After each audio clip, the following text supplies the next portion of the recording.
My husband cheated on me, and everyone around me is telling me that boys will be boys. That's so stupid. Okay. My husband and I are both in our late 20s and have 2 children together, 2 dogs and 4 cats. I know it's a lot. We basically have a lot together and we built a whole life together, and I'm so mad he did this to us and just destroyed everything. I live in a small town, and even though he's the one that cheated on me, everyone would still look at me like I can't keep a man. This happened to so many girls I know. Divorce is just so shameful and people just make it seem like it's my fault. Like, what did she do to make her husband cheat? Or she probably stopped sleeping with him. My husband cheated on me with a random woman he met on Instagram. I don't have physical evidence anymore. He deleted everything. But they slept with each other 2 times in one day when he told me he was just going to hang out with friends one weekend, but instead he spent the whole day with the whore. I contemplated divorce. It's been on the table for 4 months when I first found out, but my family and friends are successfully talking me out of it because it's embarrassing that I'll be a single mother at almost 30 with 2 children and no one will marry again and I'm just baggage. Oh my God. That whole sentence, like, I can go hours on why that's so incorrect. That's what our society likes to tell us, especially people who look like me. That society will tell women, like, it's okay, stay with the man, he cheated on you. But like, what about your kids? What about what society says? What about this?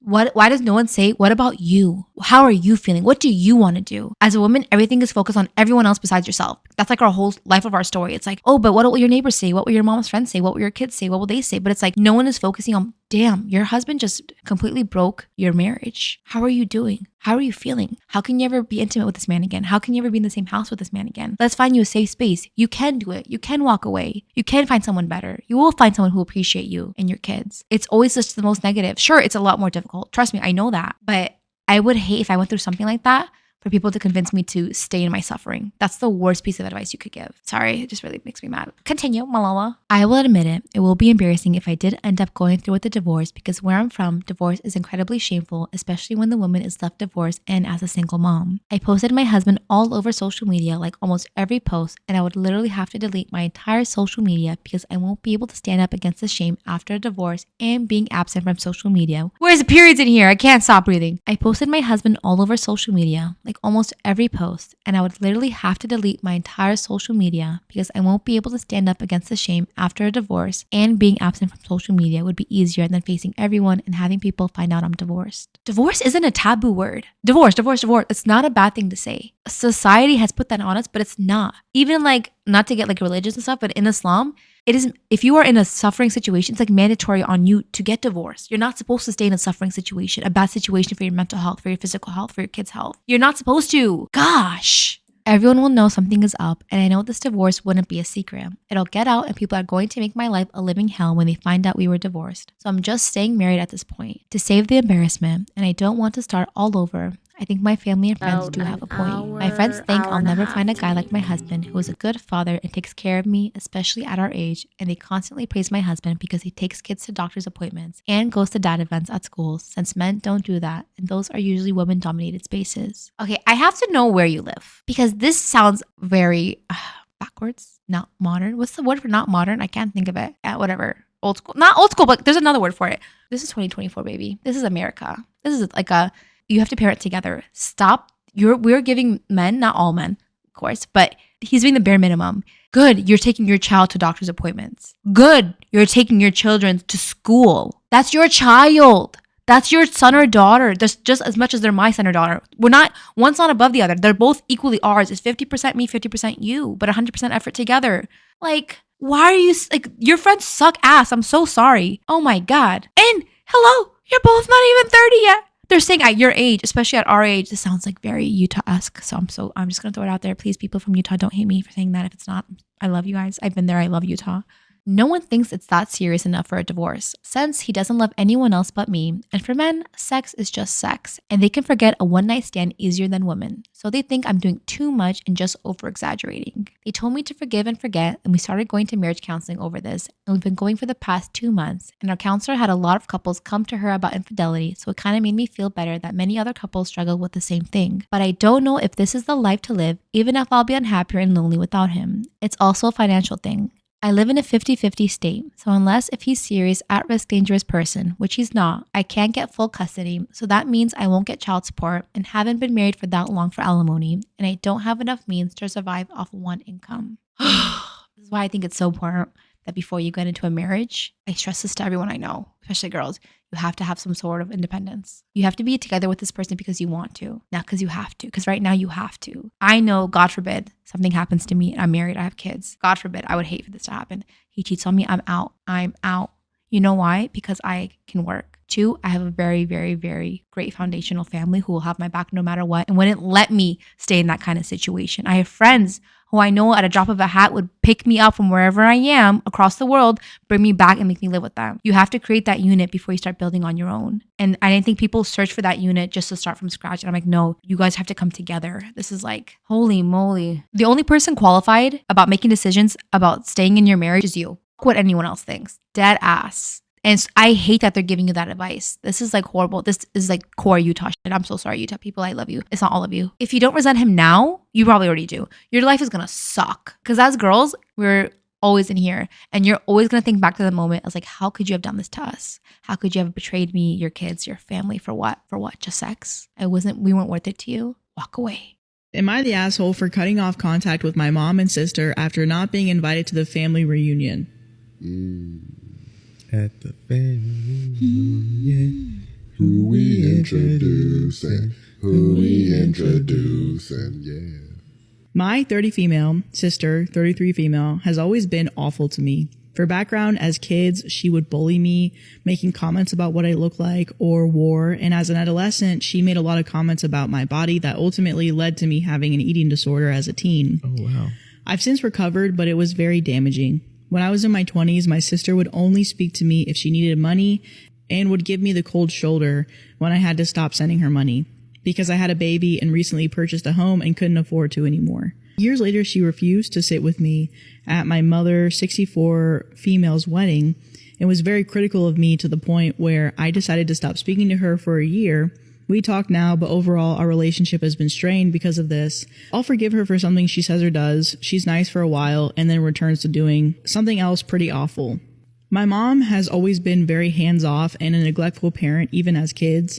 She'll talk to you if you call her or text her, but she doesn't go out of her way to connect or do much parenting, and it's kind of always been like that. This leads me to my current situation. I live a few states away attending a master's program, but I'm currently on a 2-month break from my school from June to the end of August. My mom and sister are both aware of this break. It's important to note that my mom and I will talk at least 3 to 4 days a week, and my sister and I will talk at least 2 to 3 times a month. One day I received a text from my mom at 3 a.m. saying that she was about to board a plane to visit my aunt, her sister, who lives a few states away. This was surprising because they haven't really spoken much in about 20 years, and my mom doesn't enjoy flying. When she landed, I asked what was going on, and she said that my sister planned a family reunion. I was confused, and I texted my aunt. She wasn't aware anyone was coming over besides my sister, but asked me to video chat with her the next day. On video chat, to my surprise, my aunt, her life partner, and my grandfather, all of whom I haven't seen in person since I was 2 or 3 years old, my mom, my sister, her girlfriend, and my sister's 3 kids were all present. My aunt said my sister planned a family reunion and asked why I wasn't there. I told her that no one told me about it despite knowing I was on summer break. Seeing everyone together and being completely left out was really hurtful, and I knew I wasn't told because of my sister planned it. But I was just as upset at my mom because she knew about it and didn't say anything. I reflected on my feelings about this for a week or two and decided to communicate how I felt to both my mom and my sister in a text. I told them I was hurt that they left me out of it, and it made me feel like I wasn't a part of their family. All my sister said was that she didn't purposely not invite me, but due to our history, I found this unlikely, and she didn't think it was a big deal. That if I wanted to talk later that day about it over the phone, she'd call me. However, my mom's response made the whole situation worse because she said they planned this event in February, that she'd been really stressed about the whole thing. How should she know my sister wouldn't tell me? And that it's not her place to tell me what my sister is planning. I was shocked. They both have had so many opportunities to mention this to me, and neither of them were taking the accountability for not communicating. I didn't respond to either of them for a week. My mom texted and said she cares about me and doesn't want our relationship ruined by a lack of communication. My sister hasn't texted me since her original message, and I don't expect her to. I told my mom that I'm considering if I should continue to try to be in contact with either of them any longer because they didn't even consider one time in 5 months that I should be included in this family reunion, and they both have history of treating me like I'm an outcast. She denied what I said, reiterating that my sister should have mentioned it to me and it wasn't her responsibility. She also said she does her best to talk to me when she can, despite not working for the last 10 years and spending most of her time at home alone, and being emotionally supportive. I didn't answer because it just seemed like an unproductive conversation.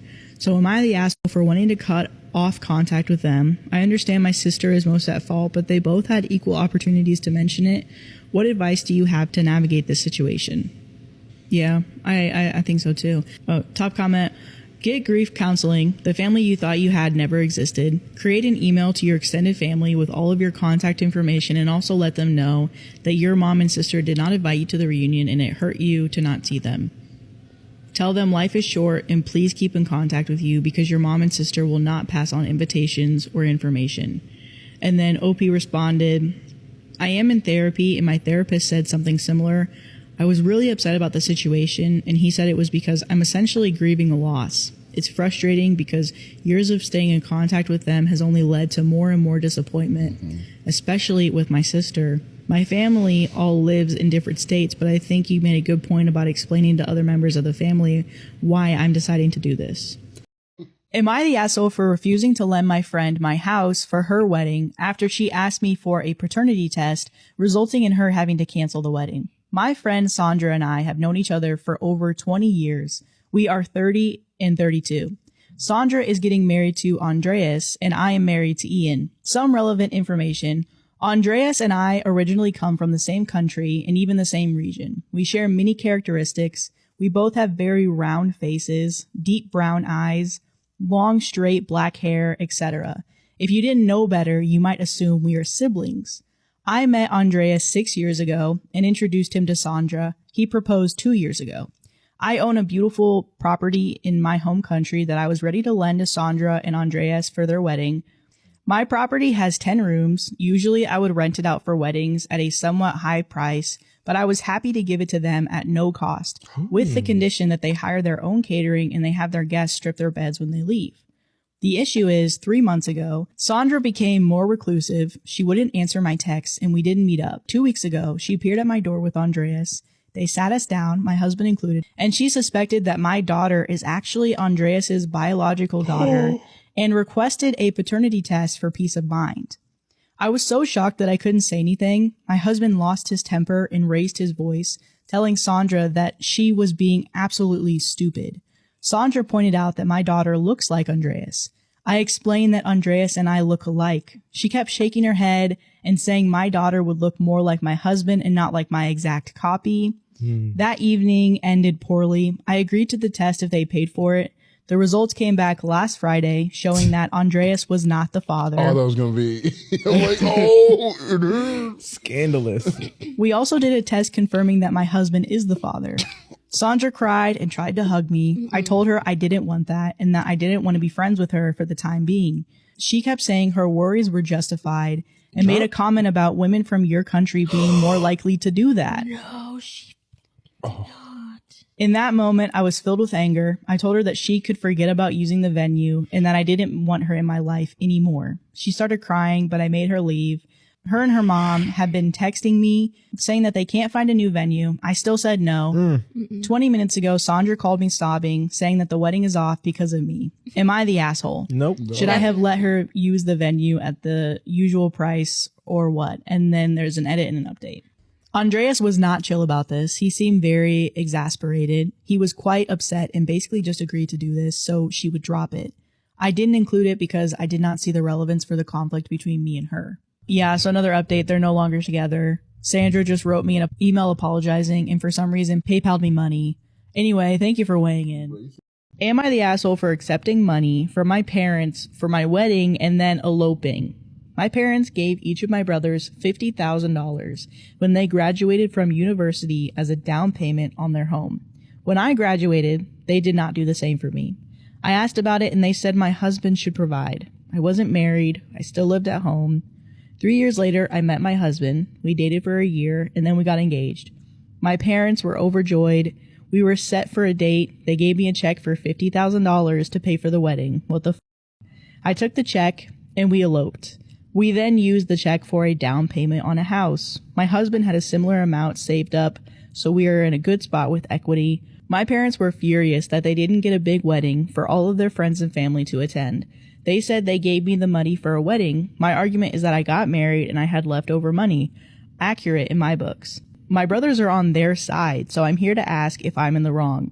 Am I the asshole? And she does clarify in the comments, she does have a wedding. It's just not a super big wedding that costs $50,000.